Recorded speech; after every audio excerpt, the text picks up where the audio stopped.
Create Art Podcast, Project National Novel Writing Month, and National Podcast Post Month. Hello, friends. This is Timothy Chemo Bryan, your head instigator for Create Art Podcast, where I take my 20 plus years of experience in the arts and education world and help you tame your inner critic and create more than you consume. Well, it's November. Can you believe it? For me, that means celebrating my favorite holiday, which is Thanksgiving. Also, this is my third year for National Novel Writing Month, and where I'll be writing a 50,000 word novel and podcasting every day for National Podcasting Post Month. Killing two birds with one stone. So you're going to hear from me every day in the month reading the daily output of the novel. I'd appreciate any comments that you have, so please feel free to let me know what you're thinking. You can email me, timothy@createartpodcast.com, or if you go right to the website on each day, you can post your comments right there on the post. Now, why do I do this?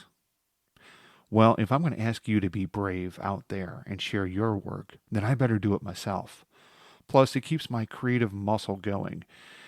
And who knows what's going to come out of my keyboard here.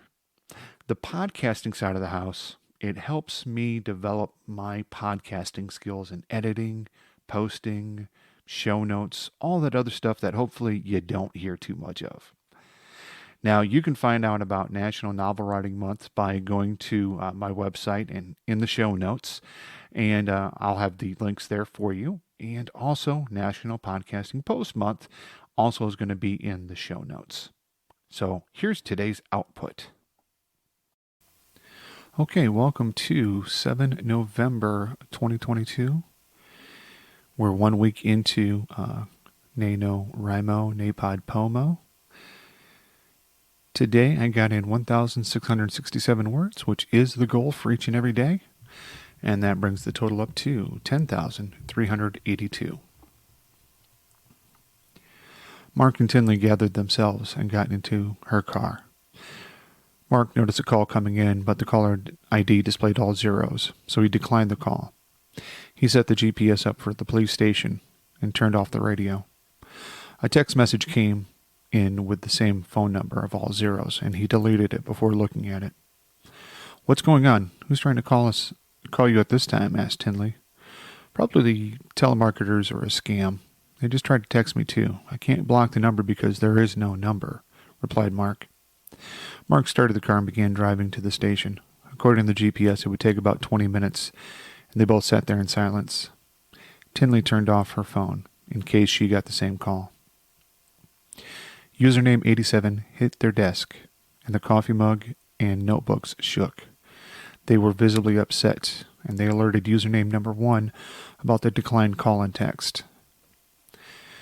Reporting in, username 1, target 1 declined the call and text, probably spooked at getting an unknown caller, and target 2 has shut off her phone. Permission to use one of their known contacts, asked username 87. Permission denied.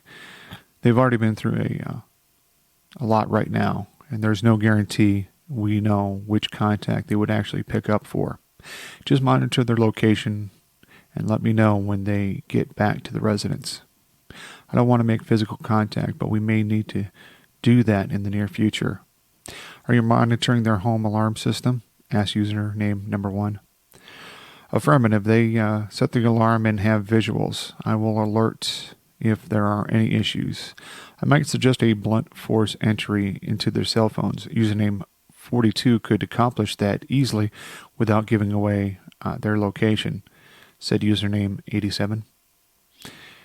Taken under advisement. I just want to see what happens at the police station. Put username 42 on alert for possible blunt force entry, replied username number 1. Doing that now. Out until I have an alert for you, replied username 87. The traffic was light that day. Mark and Tinley received no more phone calls or text messages and arrived at the police station parking lot sooner than expected. They were waved through by the officers standing at the gate and followed the signs to the covered garage. As they passed the front gate, officer, he radioed Detective Courtney that the Bales had arrived and were en route to the covered parking garage. Detective Courtney acknowledged the message and headed to the secured entrance where he would meet the Bales. When the couple approached the door, Detective Courtney approached them and brought them inside the building. He flashed his badge at the officer behind the desk. "Thank you both for coming this afternoon. Have you had lunch or anything to eat?" Detective Courtney asked. "No, we had breakfast this morning, but nothing since except for coffee," replied Mark. "I took the liberty of grabbing some stuff from our break room. We're just going to go ahead to my office. Your car is going to be fine here. We use the entrance to avoid the press and the public for special cases like yours," said Detective Courtney. As he ushered them past the security checkpoint, he took them through a maze of corridors and offices until they reached his. Mark and Tinley both sat down as Detective Courtney sat behind his desk. "I don't know if this is important, but I got a call and text from an unknown number on the way over here. The caller ID listed all zeros, so I thought it might have been a telemarketer or something," started Mark. "That is the reason I wanted to make sure you both had your cell phones on you. Listen, I'm a blunt guy, and there's no easy way to put this. Has your daughter ever said anything about bullying or at school or older kids hanging out in the schoolyard?" asked Detective Courtney. "No, we just moved into the neighborhood 2 years ago. She hasn't been there that long. She hasn't made a lot of friends yet," replied Mark. "Detective Courtney, I appreciate the position you are in right now, and I thank you for trying to be delicate. This is about the school shooting. It's about Winona. Tinley tried to complete her thought, but started sobbing. Mark reached over and held her tightly as tears rolled down his face. Detective Courtney sat back and let the couple have their moment. "I'm so very sorry for your loss, and I promise you we will find the person responsible and make sure they never see daylight again," said Detective Courtney. Tinley took a handful of tissues and blew her nose and wiped her eyes as she tried to talk. "Where is she right now?" Tinley asked. "She's at the hospital right now and will be transported to the morgue in a little while. We will need one of you to identify her. I am so very sorry about this," said Detective Courtney. "Did she suffer?" asked Mark. "The office staff found her in the vestibule with 3 gunshot wounds to her chest. My guess is that she was probably gone before she hit the floor. I know that's not much comfort, but I'm sure she didn't feel anything and went quickly," replied Detective Courtney. "You mentioned that someone tried to call you and then text you. Can you say how long ago that was?" "It happened just as we were leaving to come here, maybe 15 minutes ago, maybe 20 tops," Mark replied. "I'd like to get my team to take a look at your phones as soon as possible. They'll basically just download everything onto their secured server, and we can have those phones back to you in 15 minutes. We just want to see if there's any attempt to contact you by the person responsible. It's only going to take a few minutes, and we're just looking for any clues that may show up. Your privacy is going to be fully protected," said Detective Courtney. Mark handed over his phone to the detective, and Tinley went through her purse and powered on her phone. A notification popped up with the same 0 number that had attempted to call. "Oh, God," said Tinley. "What is it, Mrs. Bale?" asked Detective Courtney. "That number must have tried to call me when I turned off my phone," said Tinley. "That could be something we can use.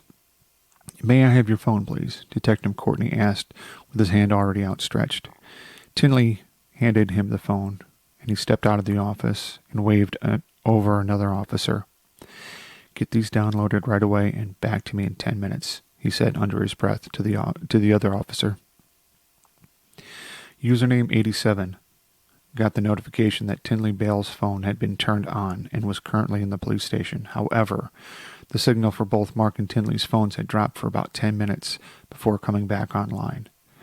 They noted the disruption and alerted username number 1. We have a confirmation that both are in the police station, but there must be a shielded room where their phones were taken because we lost signal for about 10 minutes, said username 87. I would guess their data was dumped, and maybe even a tracker was placed on the phones. We'll need to ditch the brute force call to protect ourselves. We aren't sure how many Xeno followers are in the police force, but whoever took the phones probably is one of them. Do we know who they went to talk with? Asked username number 1. A detective, Maurice Courtney, from the chatter inside, looks like he will be the lead investigator for the school shooting. Makes sense since he reached out to them before we could get to them. How did he get to them so fast? The victim's name or description hasn't even been released internally yet, wondered username 87. Username 42 sent an alert to username number 1 about Bale's residence. They had viewed 2 individuals approach the door, and the camera suffered from being jammed, as it only showed static. Username 42 viewed the video just before the interference and was unable to get a clean view of the individual's face due to their wearing of masks. Username 42 was able to estimate the build of these individuals and forwarded the information onto username number 1. Once username number 1 viewed the message, they brought username number 42 and 87 on screen. The situation right now is that we have 2 individuals inside the Bales house, and the Bales are at the police station. We don't have facial recognition on the intruders, as they were able to interfere with the camera and wore masks upon entry. We cannot brute force call them because the phones may be tapped at this time, thereby giving us away. Do we have solutions? Asked username number 1. Before we experienced interference with the cameras, I could tell that the intruders came on foot, at least from the end of the driveway to the front door. I would assume that they are not neighbors and came by vehicle. I'd like to tap in the neighborhood app and see if we can get some neighbors to survey the scene for us, replied username number 42. It sounds like a good plan, username number 42. Go ahead and make that happen. Report back when you have something. Username 87, is there a way we could get the car to call the Bales cell phone after they leave the police station and utilize the car as a block for the tracking? Asked username number 1. The communication computer on that model of car isn't new enough. We would have to physically put a device in line with a communication computer for that model, replied username number 87.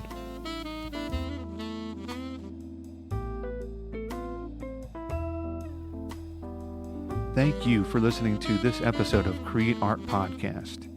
If you enjoyed what you heard or absolutely hated it, hey, please feel free to leave me a comment right there on the website, or you can email me, timothy@createartpodcast.com.